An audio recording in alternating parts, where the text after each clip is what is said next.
Welcome to the Untitled Film Project Podcast. It's a holiday episode again. Yeah, I made this a musical. Just like the movie we're going to talk about today, Spirited. It's on Apple Plus and stars Will Ferrell and Ryan Reynolds, amongst many others, Octavia Spencer. I have to say, don't forget her. Yeah, and they're doing their version of Charles Dickens' story, A Christmas Carol, of the ghosts of Christmas past, present, and future. Well, is it possible I'm meant for something more? Am I forever unredeemable? Spirited. What did you think of it? I'll start us off. Yeah, Jim, I think you should go. Yeah. This is Jim, and you can be the past. I will be the past. Yeah. There's three of us here. We're three ghosts. I was really mystified at this movie. I wasn't really sure what it wanted to be. It wasn't funny. I expected it to be funny. Those were my expectations with Will Ferrell and Ryan Reynolds. But I found what I've found over the past 10 years or so, more and more and more, I find Will Ferrell is not amusing to me. I still enjoy his earlier work in which he's playing a full character, Talladega Nights, something like that, or Anchorman. But this stuff, as time goes on, he's less funny to me. So, and his character somewhat plays it serious at times in this. So I did not get the comedy I was expecting. And there was a lot of stuff going on. Was it a dancing movie? Was it a musical? Was it a comedy? I wasn't sure what it was trying to be. Forever? You want to go? Okay, sure, yeah. You want to be a Christmas present? I guess I can because I'm a gift that keeps on giving. Wow. So I wish it were Boxing Day. Okay, Violent Night. Yeah, right? Wow. Call back. So overall, I enjoyed it. It's one of those, I thought it was cute. I enjoy musicals as well, though. Mm-hmm. I really do enjoy musicals. I'm one of those people, if you've listened to previous episodes, Ryan Reynolds is I will watch everything that he comes out with. Yeah. And I just hope for some good chemistry between him and Will Ferrell. Jim, you mentioned Will Ferrell not putting out much.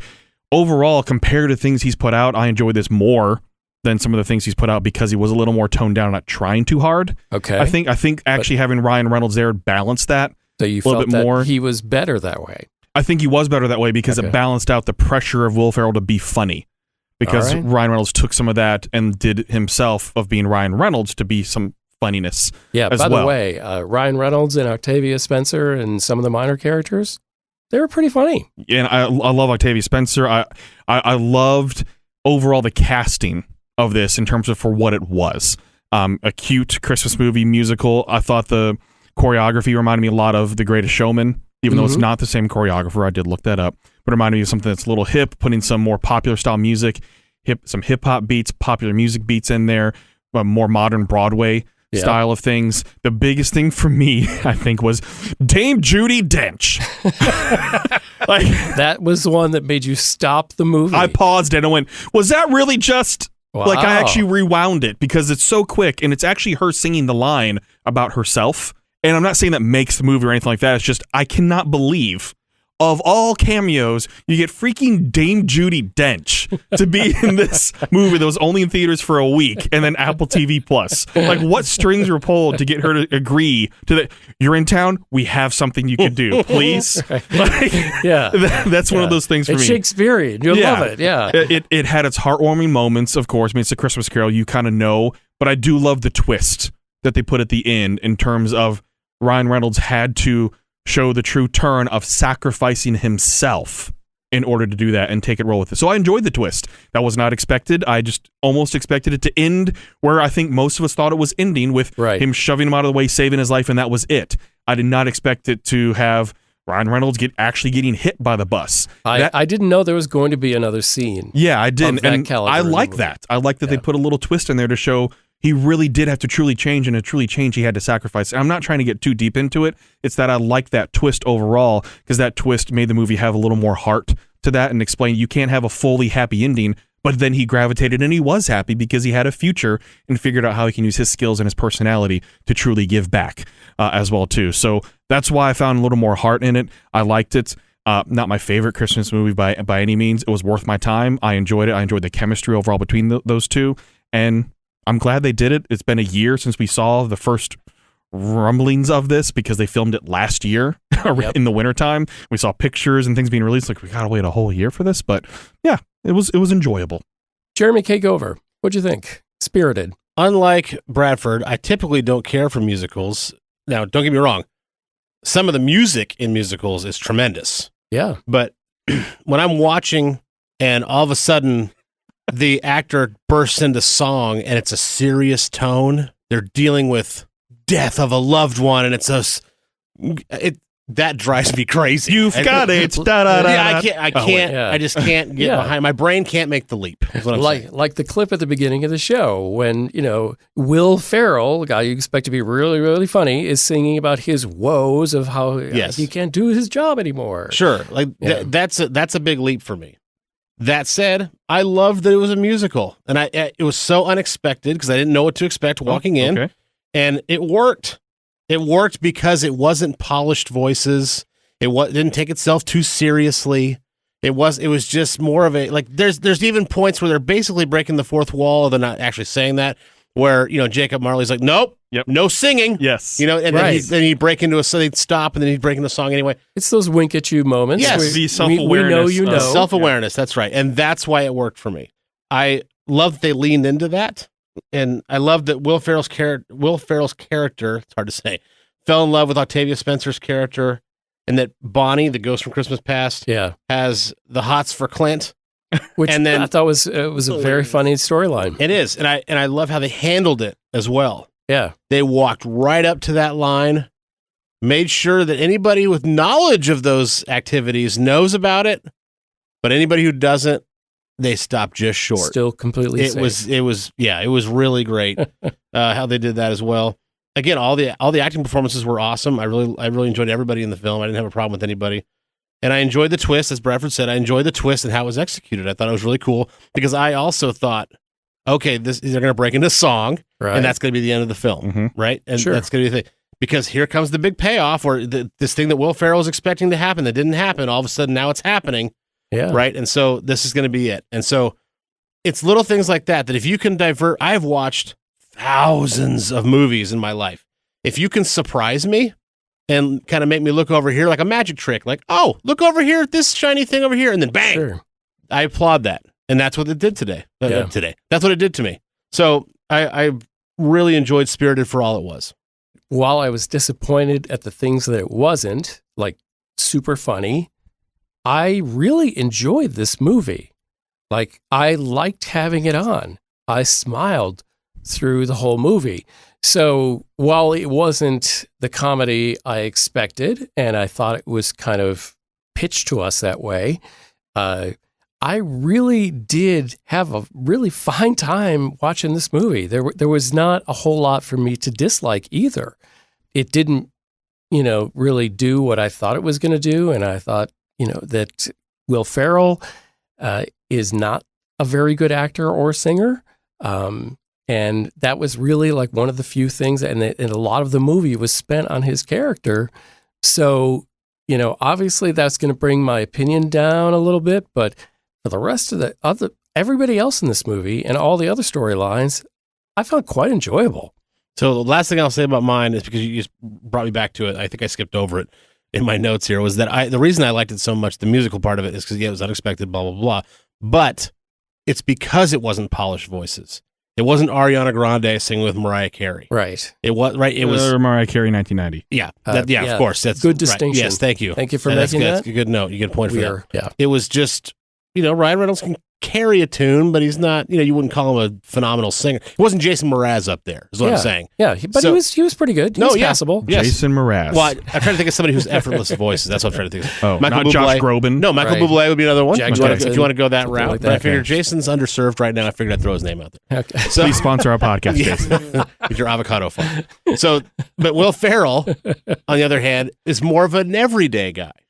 His voice, like it's like, okay, like it's serviceable, right? But it's not great, but it's also not horrible. It's not like, oh, he clearly can't sing, let's not have him do those. Let's have somebody come in and dub over him. Like, it was clearly okay. This I think you and I have this tipping point, because I felt that, if if he was going to be serious, he had to be a better singer. If he was going to be less serious and it was more funny, I'm going to give him way more latitude on singing. That's fair. Okay. That's fair. Bradford? So how about the little things like awareness of a Karen played by Rose Byrne? Although I thought that was pretty funny. Like, it made me smile because they're addressing that right there. I love the fact that her name was Karen. Yes. Yeah, that's a phenomenal choice. Right through that. And then the elf cameo, just one of the ghosts dressed as elf. Yeah, that was great. Now, the other twist in there was Will Ferrell's character actually being Scrooge. Yes. I didn't expect that either. I also in terms of the twist. I love those little twists. It's a good surprise. And also Marley being Marley. It took a second for that to click, like, oh, that's Jacob Marley. It took a second to click. Yes. And then so there was the foreshadowing of why they had such a close relationship, but it didn't click until, like, that's Ebenezer Scrooge. That's why he has all this guilt still. Because it happened so quickly, and he didn't live for that much longer afterwards, too. Again, love those little twists because it was not predictable of who these characters truly were in their human form. So I appreciated how they took those different routes to the story, like what Gover has mentioned. You know, maybe this is something I've noticed recently because we've talked about series like Loki, but, you know, the idea has come up, I think, often in film that we have to wonder, is this a trope or a cliche? Loki, they had, you know, the bureau that, you know, governed time. The TVA. Everything, yeah. And, you know, that we've seen Monsters Incorporated. It's a big business and we scare people because that's our job and then we go home. So I'm wondering if that big bureau that exists and, you know, controls life and watches over life is becoming a cliche. But I did enjoy it. I thought like the characters were really pretty well, you know, evenly distributed in how they were funny and how they interacted with each other. But I also wonder, like, wow, have we gone there too often? Are we at that point yet? I don't know if the answer is yes. I mean, how many Christmas Carol takes are there? There's so many, right? Yeah. So that's why, if anything, I appreciate it because it was a little bit different. I agree. More than anything else. It wasn't just another Christmas Carol, another version that was loosely based on or anything like that. Because there's so many that have come out that it just follows the storyline to a T.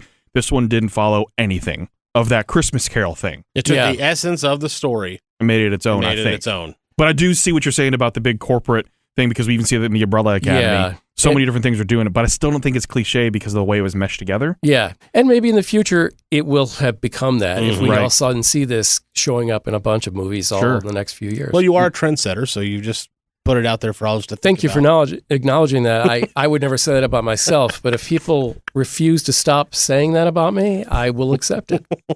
So, Forever, would you continue with spirited? Just final things for me before we get to our scores was in seeing behind the scenes of them doing the choreography, Ryan Reynolds and Will Ferrell doing the dancing and everything like that, of them really truly working hard to accomplish this. And then we see so many of the bloopers or outtakes during the end credits, like Tracy Morgan finally being revealed and things of that sort too. With his stunt double.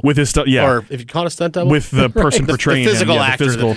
Yes. What I appreciate is that it looks like they had a blast filming this. Yes. And it looks like they had fun making this movie. And just as a patron of film, I enjoy that when a cast looks like they had fun or that they put in the work because it's not a natural thing for Ryan Reynolds to do a musical with dancing. But he took it and ran with it, and even the social media, it looks like he truly did have fun doing it. It's good to step out of your comfort zone of things as an actor, so I appreciate that. He executive produced on this, too. So, so he's invested. Even more so, just like Aviation Gin before and Mint Mobile. He's invested. He certainly is. But he's one of the most diversified human beings I know. I mean, that's why it's rumored for him to buy an NHL team, right? But when I see actors that are having fun doing something like this in a project like this that's a holiday film, it makes me appreciate it a little bit more. Just a little bit more. Yeah. So what do you think of numbers-wise? Numbers-wise, this is one of those things I could see myself putting it on, not necessarily a must-watch, because it's the twists aren't going to be revealed again. Like, I know what's going to happen with the movie, which is totally fine, but it was enjoyable. I like Ryan Reynolds, and just him right there makes me potentially want to turn it on. So I give it a 7. All right. Very good. Did you hesitate there? Were you going to give it something else? I was thinking like 6.9. Oh, so you were going to grade it here on the spot. You didn't come in with a grade in your head. No, I didn't, because it's actually been a few weeks since I watched it. I watched it right when it came out, so I had to rethink to myself a little bit. And that's not dogging the movie. It's more like, it was just a fun Christmas movie, but it's not blowing me away. Okay. But I enjoyed it. You know, if you were listening to the beginning of the show, you're like, oh, Jim is a critic. He doesn't like anything. And I'm sorry. Like, I did harp on my disappointment with Will Ferrell, but, you know, I think you're going to realize by my score, I didn't hate this movie. I really had a good time. I wished it could have been more since it was so Will Ferrell based. I thought it could have been a lot more enjoyable, especially if they made his character, I think, more on the funny side than serious. So the score would probably go up if that happened, because I liked so much of this film that I'm going to give it a 6. And you know, if you're looking around going, you know, why didn't we get a 10? Look at Will Ferrell. Wow. Points. And I love Will Ferrell. I just think his body of work hasn't been that great. Jeremy K. Gover, score for Spirited. So you rank it somewhere above Kicking and Screaming then, because that's really the Will Ferrell. That was a film? That's the fact. Well, it called itself a film. Well, came out in the theater. Wow. For Spirited, Missed that one. I wouldn't call probably best. I wouldn't call Will Ferrell and Ryan Reynolds' chemistry natural. Air quotes for radio. I wouldn't say call it that, but it did grow on me as the film went on. Yeah, and I'd like to see them in something else. I enjoyed watching them on screen enough to say I'd see that again. Will Ferrell to the MCU. Not Spirited, right? But not Spirited 2. Another project, but another like a Deadpool Top project or something. No. I'm trying to ignore your Deadpool I am references. kidding. I am kidding. You know, last time around we were doing the podcast, everybody was ganging up on Bradford. Now, Bradford, you are the dagger into the soft underbelly of the rest of the podcast. Is it because Gover had Burger King? I didn't bring him any. See? You proved it again. So I'd love to see them. I'd love to see those two guys in something else. I would too. I liked them enough. But again, I wouldn't call it like, it's like Vince Vaughn and Jon Favreau together on screen is instant chemistry. Sure. There's a couple other duos that I could probably mention. I would say Will Ferrell and John C. Reilly. Yes. Oh, that's a great, great combination. Just Step Brothers, hilarious. Okay, like Talladega Nights, of course. It's like, okay, like these guys, whether they've been friends for their whole lives or not, it feels already like they are, right? So I wouldn't put them in that category, but I put them at like close cousins. Okay. Like, like kind of like on the, like they can hang out and it'd be fun, but it's not. We got to know this family thing, but it's going to be okay. They just found each other on Ancestry.com. They got to get to know each other a little better. Right, but they have a built-in, exactly. I love how, and this is probably the most I laughed in the whole movie, actually, which is kind of weird because it's kind of a one-off, but they had a deal with Sephora. And they had to mention it, but it didn't fit with the time frame, so they found a way to get it in. Oh, we have a deal with them. I mean, just coming right out and saying it. Right. That was hilarious. Very funny, very 30 Rock. It was everything Violent Night wasn't. Callback. Okay. Oh, good afternoon. Good afternoon to you. Good afternoon. He's just a child. Spirit had a very interesting premise. Again, it's a story, but it's reinvented. I really like that, how they did that. I love the against the grain elements of it.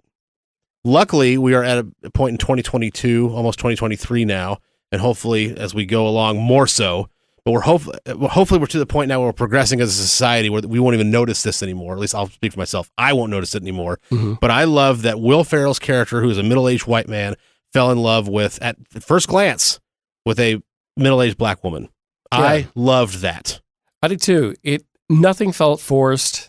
Right, that's right. It was so de facto and not called out or anything. It was just what it was. You got it. It's just what it was, and I was like, that is awesome. And then they one-upped it by having the Ghost of Christmas Past fall for Ryan Reynolds, think he's so hot, this and that, and then they hooked up, and then they're just more, just like, okay, sure, it's not a thing.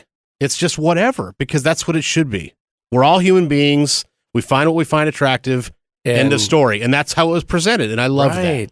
I loved that. No, you're right. You're right. It's a great point you brought that up. I agree with you 100%. I wish I had come up with it myself. Well, I hope there's a day where I don't come up with it. That's right. But for right now, it's just really nice to see. It was refreshing. Yeah, I did feel it was a little bit longer than it needed to be. I felt it was a long film, and I don't think you could probably shave 25 minutes off of it, and it would have the same effect. Would help. So I take points off for that. And then lastly, is it a classic? Will I watch it every single Christmas? Probably not. If somebody has it on, I will sit down and join them, but I'm not going to be like, hey, I can't say what I was going to say because that's coming into our question, but it's not like, oh, I have to watch this every holiday, right? I would say no. So with all that being said, 6.5. Okay. I enjoyed it, but it wasn't great, but I got a lot out of it, and it was better than just your average run-of-the-mill movie. Better than the rest. Yep.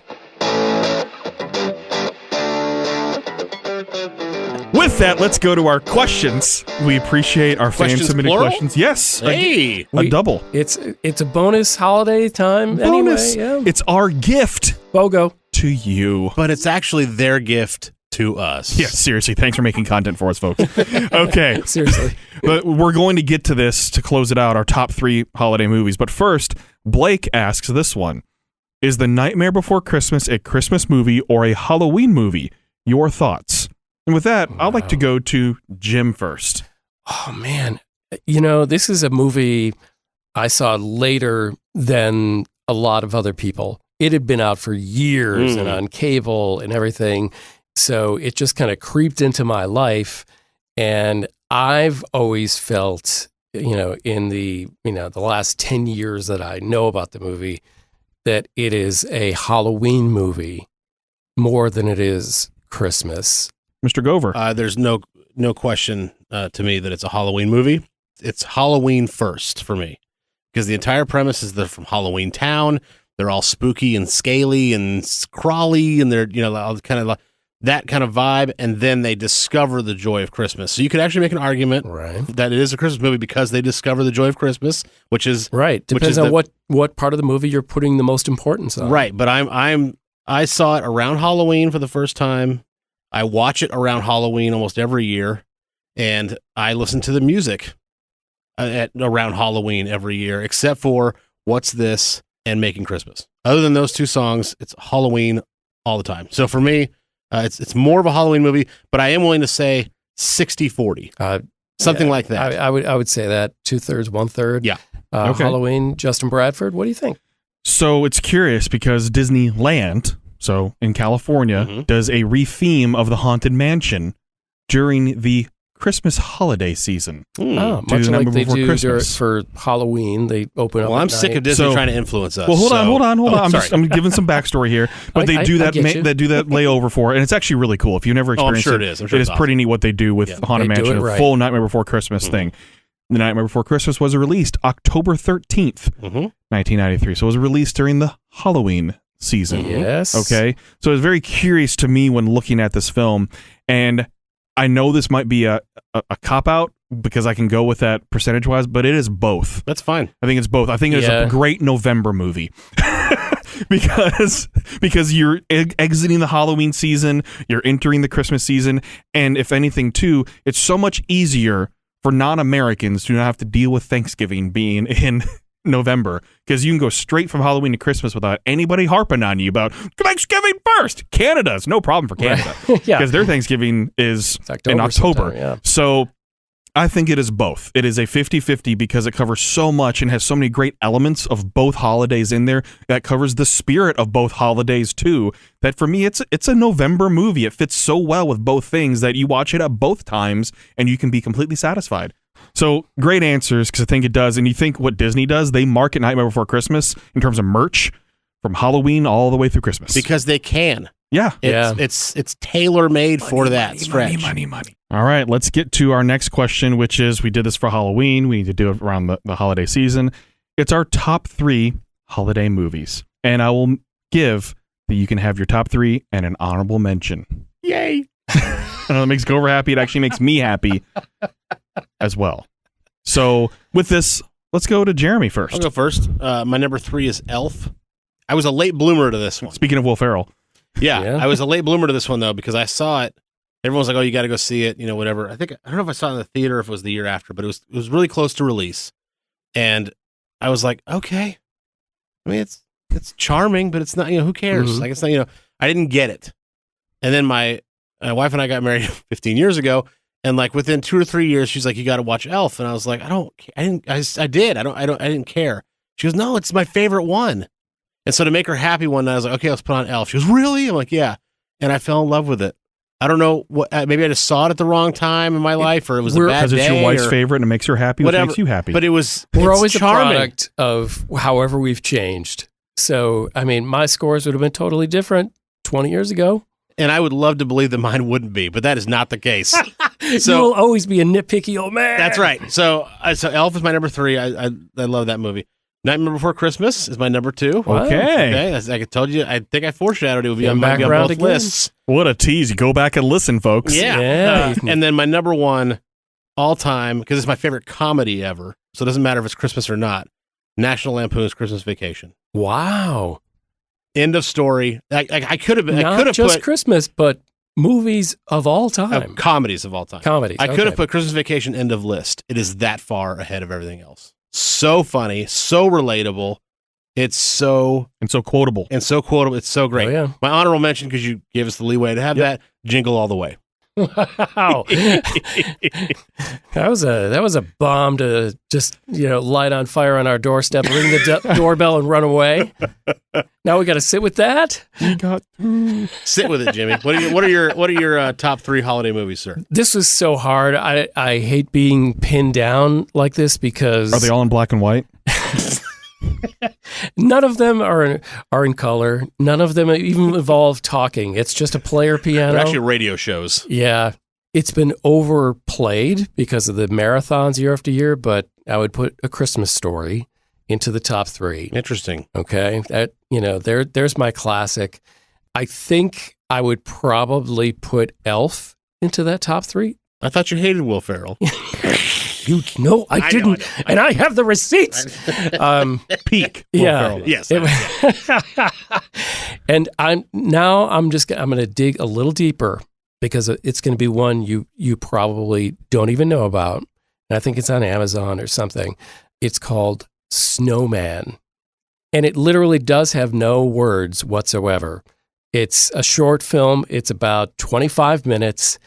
It is all music. It looks like it's been drawn. Beautifully animated. It is. Thank you. You're one of my. Oh my God, you're a brother who knows the movie. The symphonies will do they'll play the music to it with that showing. That is a dream. This movie, I think we got to calm down our kids when they were little, and they just went off and did their thing. And my wife and I, we were just transfixed by this movie. It's a short story, like I said, 25 minutes tops, but it's beautiful. The soundtrack is amazing. Just to look at what you're seeing take place, it's unlike any other thing. And you've only lost 20 minutes if you don't like it. It's actually 26 minutes, actually. Oh, you've checked it out, tops. Mister. I'm going to watch it this year, Jim, just for you. Okay. Look at it this year. Did you see Snowman and the Snow Dog, the sequel, released in 2012? No. Did you see that one? Don't ruin the first one by it's like, it's To Kill a Mockingbird. Oh, there's a sequel? No, don't tell me. Okay, I don't want to be disappointed. Just kidding. I'll actually edit that out so you've never heard it. Bradford, what are your top 3 movies, sir? It's like Men in Black. I'm just really surprised that Gover did not say Christmas with the Cranks. You had that down. Well, Vegas really thought, had you even money on that one. I was betting on that one. Okay. I was really betting on that one. Well, I'll tell you what's not on there. Okay, sorry. That's a whole show on itself. All right. So first of all, Snowman, it is beautiful. I highly recommend that you go see it. Or, for instance, if you're listening to this and you see your local symphony or Philharmonic is performing it at one of their kids' concerts, go. It is beautiful. Yeah. So go do that. It's something you could miss if you weren't paying attention. It will not draw attention to itself. It's a quiet little movie. Right. So I'll start with my honorable mention, and this is in honor of Mr. Jeremy K. Gover, and it is The Santa Claus. It is a movie that I tend to quote quite often. It has become a classic to Especially me. around me. Yes, especially around Mr. Gover. But seriously, before I knew that Gover did not like Tim Allen, I did enjoy this movie. It's one of those things grew up into my formative years watching this because it's in early 90s. Number 3 for me is Home Alone. I've seen it in concert. It's probably one of the most comforting movies to so many people. It's just iconic. I can quote it. So many things. I love the how it was made. The movies that made us on Netflix. That was awesome. It's a great episode. That is a great episode of that great. Yep. People, you have no idea what it took to make that film happen. Do you know that they had a score for this film and they went, it sucks. And they went to John Williams and went, can you please? And then he made the score for this. Like, can you imagine a movie with different music? Because it's pretty iconic music, how classical music's mixed in with this film. It is pretty iconic when the robbers are doing their thing. You have very heavy tuba, low brass sounds. That just sounds like a fat man walking type of thing. Yeah, you've got classic early cartoon animation. Yes, like that kind of vibe. Imagine that with a different score. The movie would not be the same. It really wouldn't. So, number 2 is National Lampoon's Christmas Vacation. Yeah, boy. One of my absolute favorites. I know Gover, he bought it for me. We both have the moose mugs. We have those that is on display at my house. Again, very quotable. I've put it on my quote board during the holiday season on the mantle. Absolutely love iconic very comedy. Funny movie. But not just an iconic Christmas movie, but an iconic comedy, as Gover would say. Chevy Chase's best work, hands down, period. I'll put it right up there. His shopping for lingerie. Oh my gosh. In that film, just take that one. And that grocery shopping with Cousin Eddie. Yeah. Yeah. Uh-huh. Where he piles the 15 Old Roy bags on the... I mean, just, oh my God. So my number 1, though, and this is, I don't know, nostalgia or just, it makes me feel so happy and good. Ernest Saves Christmas. No. Okay. My number 1, because I love quoting this one, it makes me feel good. It's a great adaptation of a classic Christmas story. It is Muppet Christmas Carol. Great choice. Thank you for saying that. You get a high five for that. That's fantastic. I just ran out of space to tell people that. So, like, yes, that is so good. Saw it in concert with the Nashville Symphony last year, so the music live with this. I'm jealous because I am literally like about a year, just saw it a year ago. Whoa. Oh, really? Seriously. And not that I avoided it, it just never happened. Yeah. And I love the Muppets and watched it and thought, oh, here I am, like so far removed from when this movie came out. It's a masterpiece. Yes. Mm-hmm. It is a true classic. I adore that movie. And you think of the seriousness of the adaptation, like what the original story is, how serious A Christmas Carol is, with the full Muppet spin on it. Oh, it is beautiful. It's awesome. I know. If you've never seen it, for some reason, highly recommend it. I love it. Again, it is a great adaptation. It seriously is a great adaptation of the story because they do cover some of the darker parts of it in a Muppet movie. Oh, I want to attack you on this, but I cannot. If there wasn't anybody that just heard Muppet Christmas Carol mentioned in this list and didn't just pump their fists and go, yeah, then I don't know who you are or what you are because you're not human. And it was the first one after Jim Henson's death, which makes it even more spectacular to me that because like Jim Henson was a visionary, he's a genius, and he was wonderful. But you kind of think, okay, he was the essence of the Muppets, which he was. That's not a false statement, but for it to be that good without him.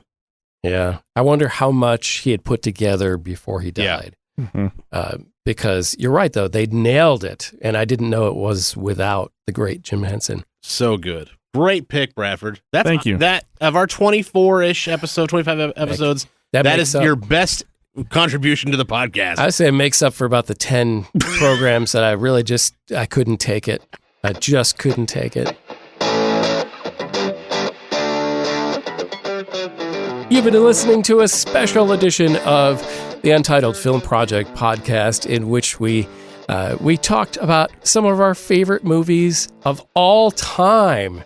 And we also decided that we needed to talk Spirited because it is one of the movies that is trying to become the next classic on Apple Plus right now. And thank you for all your questions. Where does everybody find us? How do they subscribe? How do they mail us like wonderful gifts?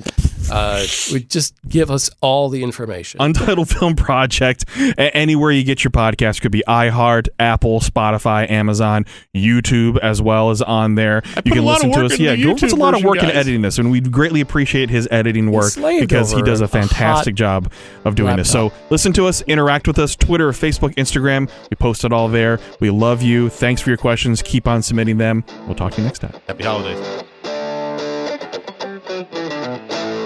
Thank you for listening to the Untitled Film Project Podcast. To support the show, please rate, review, follow, and subscribe. Original music by Jeremy Schwartz. Special thanks to the Music City Film Critics Association. Editing and post-production by Jeremy K. Gover. Voiceover by Chad Bennett. The Untitled Film Project Podcast is presented in cooperation with iHeartRadio.